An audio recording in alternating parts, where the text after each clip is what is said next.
Hello students in A&P 1 with Gina Piscatelli at Madison Area Technical College. This is the last lab for our semester, and in it we are going to talk about the muscles in the lower limb and the hip. So muscles that act on the hip, muscles of the thigh, and muscles of the lower leg and the foot.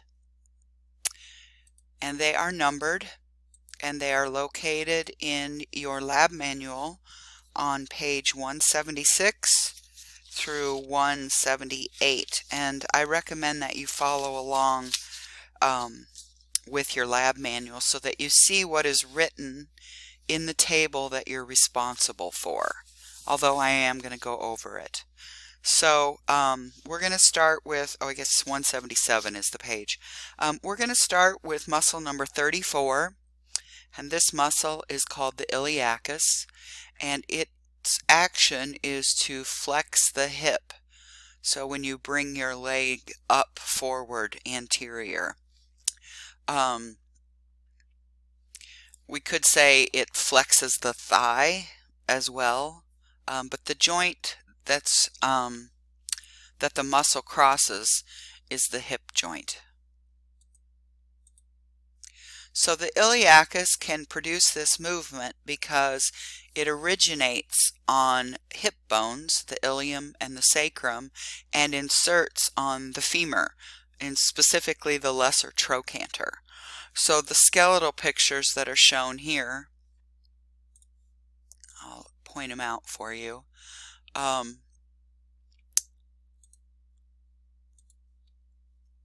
Right here, the skeletal pictures.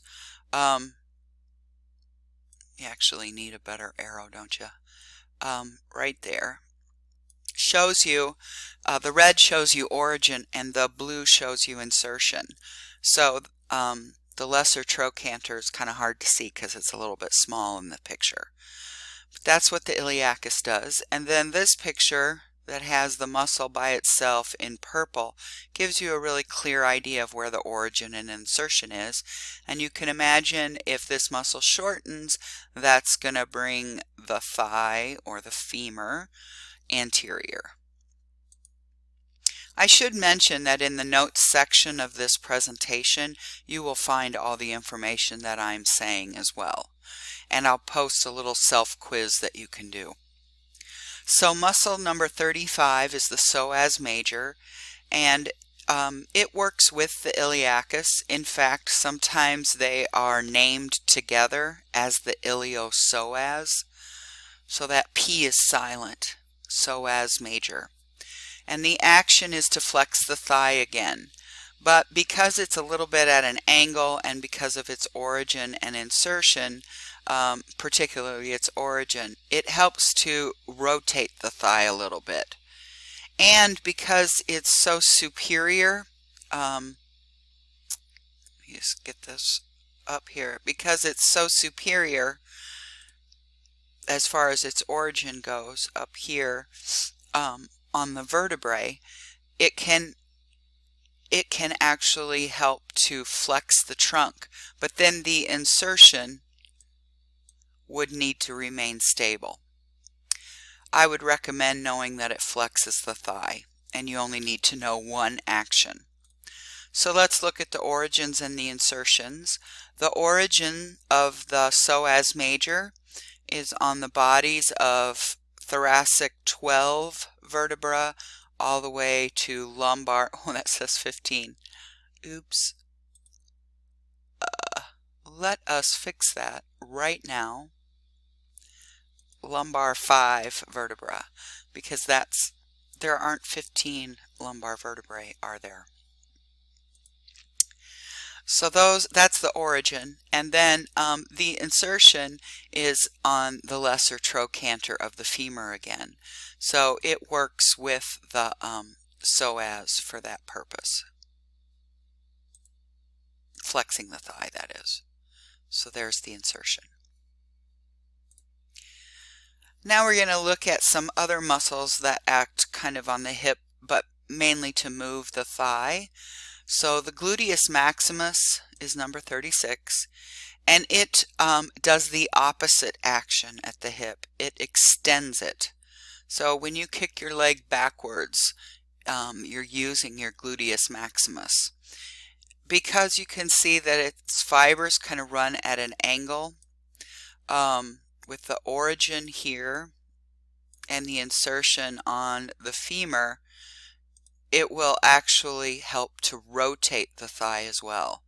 But I like to just remember that it extends the thigh. So the origin of the gluteus maximus includes the ilium, a little bit in the ilium, some sacrum, and the coccyx. And the insertion is on the gluteal tuberosity that you learned on the femur. So the gluteal tuberosity is a rough region about right there. Now, kind of lying underneath and a little bit superior to the gluteus maximus is the gluteus medius.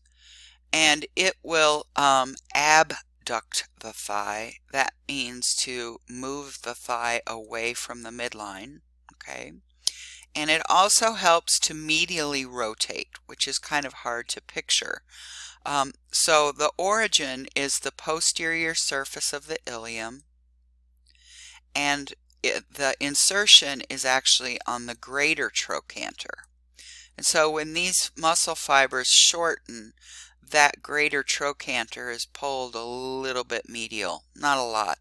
Abduction is the biggest action of the gluteus medius. So here's a picture of the origin, inferior on the ilium, inferior to the iliac crest, and the insertion is on the greater trochanter. So those are the main muscles that you would see, located in the hip region, meaning the iliacus, the psoas major, the gluteus maximus, and the gluteus medius. Now we're going to move inferiorly or distally along the thigh and look at some more muscles that will have an action on the thigh, but also might have an action on the lower leg as well. So let's start with the sartorius. It's a very long muscle. It's called the Taylor's muscle because of all the actions that it does. So notice that, it's got an origin up on a pelvic bone, and you can't tell this, but the insertion is down here on the tibia. So it can move the thigh because it crosses the hip joint, but it can also move the lower leg because it crosses the knee joint. So what it does is it flexes the thigh, so you kind of bring your thigh upward.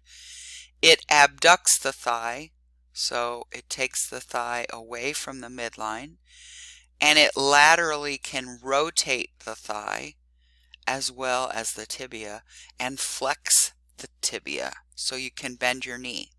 So this is what happens when you cross your legs. So if I draw a little picture of a person here, those are long legs, aren't they? When you that looks terrible. Okay, we'll try that again. So here's the person's face, here's the person's body. They're sitting down and they sit cross-legged. So that's the Taylor's muscle, sartorius.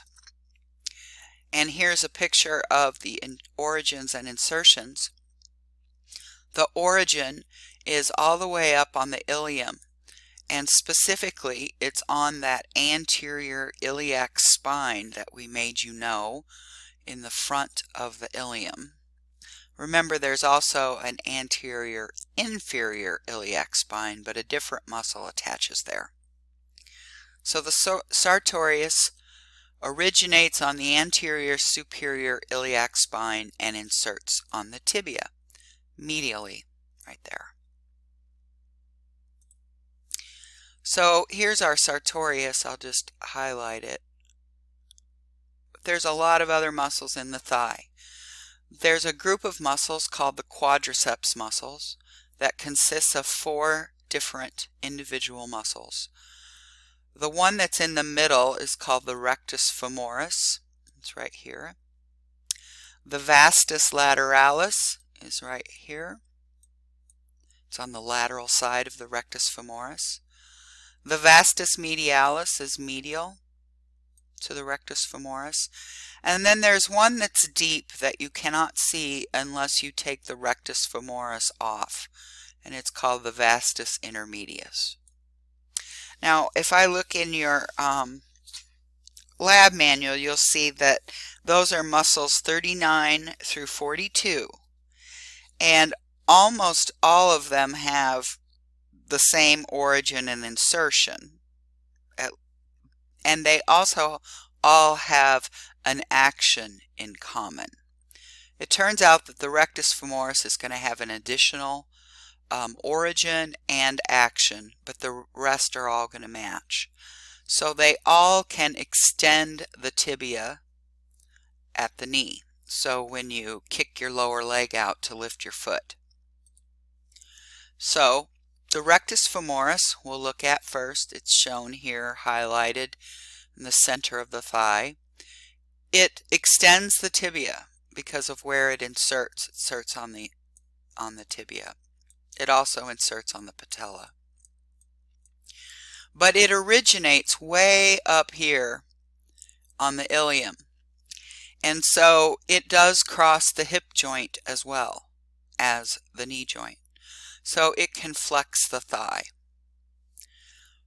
This is the only muscle of the quadriceps group that can actually act on the thigh. Most of them only act down in the lower leg. And I'll show you why it is. The rectus femoris has an origin that you're familiar with called the anterior inferior iliac spine. Some say that it also has an origin on this acetabulum, but I did not put that in your lab manual for you to know. I'd like you to know the anterior inferior iliac spine in contrast to the sartorius, which is up there on the superior, anterior superior iliac spine. And now the quadriceps muscles are interesting because they form a tendon that specifically kind of crosses over the patella but then inserts down on the tibia. So the rectus femoris in particular attaches to the patella and to the tibia. And I have that written for all of them so that you just have one to memorize because they all use a common tendon. The vastus lateralis only has one action, and that's to extend the tibia because it inserts down on the tibia via this common tendon, and it originates on the femur. So the vastus lateralis does not cross the hip joint. That's the origin, and down here is the insertion. Specifically, it's the tibial tuberosity, but if you just know the tibia, that's what's written in your lab manual, so that's just fine. And you don't have to know proximal femur either, just what's written in the lab manual. So femur is the origin, tibia is the insertion. And that's going to be the same for the vastus medialis. Its action is identical. It extends the tibia, and its tendon crosses the knee, so there's an insertion at the tibia, and the origin, oops, I should write an O, the origin is on the femur. And here's a picture of that. The vastus medialis origin is right here. I don't want to cover it up. And its insertion, patella and tibia. The vastus medialis, the vastus intermedius, oops, I skipped the picture. The vastus intermedius is deep to the rectus femoris, and I know that's really difficult to tell. Here you can definitely see the lateralis, and you can see the medialis, but how would you know that this is not the rectus femoris? It's all about how high it goes. So notice here, it doesn't go all the way up to the ilium. The origin is much lower than that. So the origin is going to be on the femur, and the insertion is going to be on the tibia. So it only crosses the knee joint, and it extends the tibia.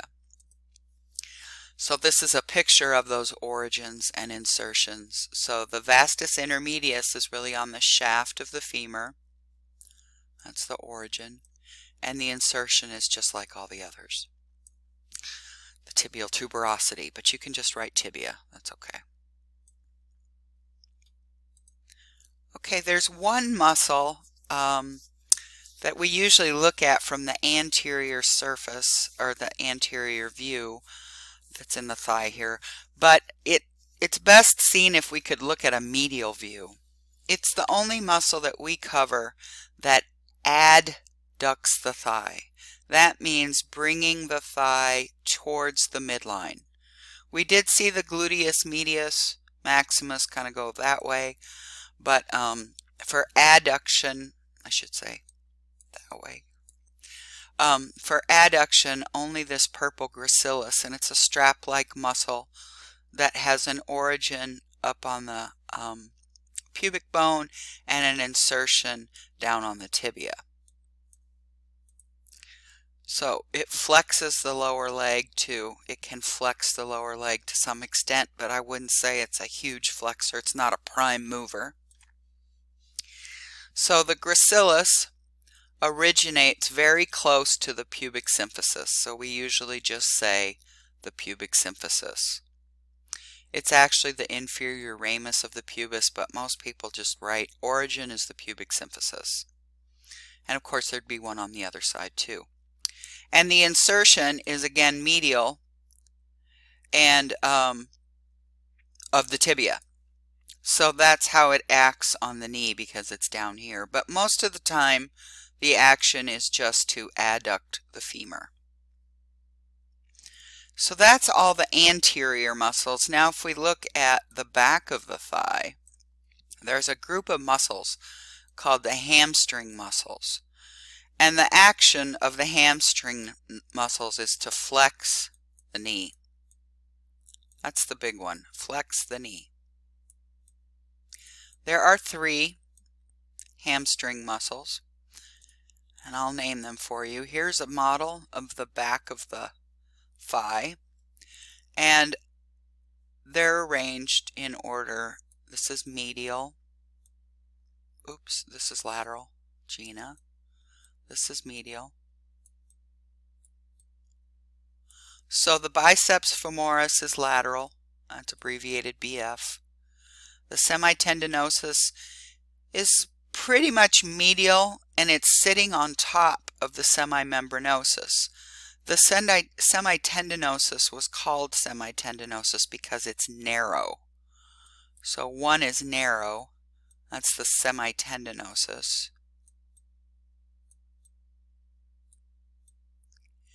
And the semimembranosus is more wide and flat, and it sits deep to the semitendinosus. Now they all are going to have the same origin. They're all up here, and I'll talk about that in a little bit. But they do have different insertions because one is lateral and one is medial. Now the hamstring muscles got their name because, believe it or not, I don't want to gross you guys out, but believe it or not, these tendons are super strong, and butchers used to hang pork or beef thighs by putting a hook through those tendons.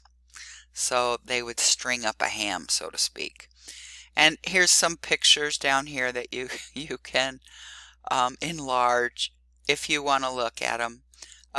It shows butchers in around 1900. They hung the hams by the tendons. It's kind of gross, sorry. So first we'll look at the biceps femoris. It's called the biceps because it has 2 bellies, kind of a long head and a short head. The action is going to be to flex the knee, for sure. And the origin of the biceps, this is the one that's different than the others because it has two bellies. It has one origin that's on the ischial tuberosity. That's what you sit on. Okay, you're sitting on your ischial tuberosity if you're sitting. And then another belly that, and this tendon goes way up to the ischial tuberosity. And the other belly is shorter, and so it's on the shaft of the femur. So when you state the origin and the insertion, you're going to say femur and ischial tuberosity. That's the origin. And that's what's written in your lab manual. And the insertion is on both the fibula and the tibia. So the actions are to flex the knee. That's the most important action. But because it's on the lateral side, the biceps femoris, it can do a little bit of lateral rotation of the tibia. But also this long head, because it crosses the hip joint, it can do a little lateral rotation of the, which would kind of be that way, of the femur. And here's a picture of the origins and the insertions. So this posterior view is probably the easiest. So here's the biceps femoris on the ischial tuberosity. That's an origin. And also on the femur. And then the insertion you can't see posteriorly because it kind of winds around to the front. And here's where it inserts on the tibia and fibula. The semitendinosus and semimembranosus are much simpler. They flex the knee. They both begin at the ischial tuberosity, and therefore they do kind of cross the hip and the knee, but we really focus on the fact that they do knee flexion. However, because they're on the medial side and they they originate way up at the hip, they can have an action on the femur as well. But what they do is medially rotate, so kind of come in this way. Turn your pigeon-toed kind of thing, a pigeon-toed sort of thing. So the semitendinosus originates on the ischial tuberosity with the biceps in the same location, and it inserts on the tibia, but medial. And the semimembranosus does the same action, just knee flexion. And see how it's a little bit wider, it's deep to the semitendinosus. Its origin is up on the ischial tuberosity. It's a slightly different location, but all of this is the ischial tuberosity. And it inserts really in the back, so we can see that on a posterior view, and that's the tibia. So origin is the ischial tuberosity, insertion is the tibia. A lot of muscles, huh? Now we're going to go down to the to the lower leg and look at the Tibialis Anterior. This is muscle 47, and you'll notice, because it's highlighted here, that it goes down into the foot, so it's probably going to have an action on the foot. In fact, it does. It dorsiflexes the foot. That means to, lift your toes upward. Kind of, I don't know why they say dorsal instead of ventral, but dorsiflexes the foot, and it can also invert. It can cause inversion of the ankle, but we're not going to worry about that too much. The dorsiflexion is the key. For this muscle, you don't have to know the origin and the insertion. They are listed in the notes if you're curious, starting on the tibia and inserting on a metatarsal as well as a tiny little tarsal here. But you do not have to know the origins and the insertions for this. But you do need to know the action. It dorsiflexes the foot. And then number 48 is in the back of the knee, or in the back of the lower leg. It does plantar flexion instead. So notice that its origin is actually up on the tibia, and it inserts on the calcaneus. And when these muscle fibers shorten, the muscle becomes shorter. You know, that brings your heel up to your tibia, so to speak. So when you go up on your toes, when you're standing up and you go up on your toes, you use your gastrocnemius. Now, because it crosses the knee joint, it can also participate in flexion at the knee with those hamstring muscles, but I would really focus on plantar flexion for the main action. So the gastrocnemius has two heads, a lateral head and a medial head. It originates on the condyle, just above the condyles of the femur. Did I say tibia before? I meant femur. And then it inserts on the calcaneus via a tendon called the Achilles tendon, because there's another muscle that uses this tendon as well and inserts there. You could also just call it the calcaneal tendon. This comes from Greek mythology. Achilles was shot through the tendon. Anyway. And then another muscle that's on the posterior lower leg is called the soleus, and it is deep to the gastrocnemius. Now, how are you going to tell this is the soleus and not the gastroc? Well, remember, the gastroc's origin is way up on the condyles of the femur. This one is much lower, but it has the same action, the plantar flexion of the foot. And its origins include the tibia. Where's my soleus? Here we go. The fibula, and down here a little bit too, and the tibia. And it inserts on the calcaneal tendon right there. So it's deep. And the last muscle that you need to know is the extensor digitorum longus. Remember that we had the I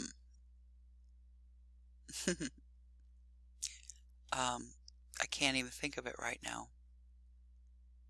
Oh yeah, the tibialis anterior, which is right here, the tibialis anterior, and it went over medially, kind of in the arch of the foot. This extensor digitorum longus has tendons that extend all the way down to the toes, and it stays much more lateral. And so its name is appropriate. It extends the digits, and it has long tendons. So it extends toes 2 through 5, and it participates with the tibialis anterior to dorsiflex the foot. You don't need to know origins and insertions for this, but they are listed in the notes below if you're interested. So in summary, I know this was a lot. I know it was a lot of different muscles, but I really think it's important for you to, I guess, learn to assimilate this quantity of information. I know you don't feel the same way. I didn't either when I was at your stage, but start with the muscles in the hip region and kind of compare those and get those down. And then that would include, just to summarize, the iliacus, the psoas major, the gluteus maximus, and the gluteus medius. Then I would move on to the leg muscles you can see in the leg, and cover these anterior muscles, the sartorius, those 4 quadriceps, and the gracilis, which is shown over here.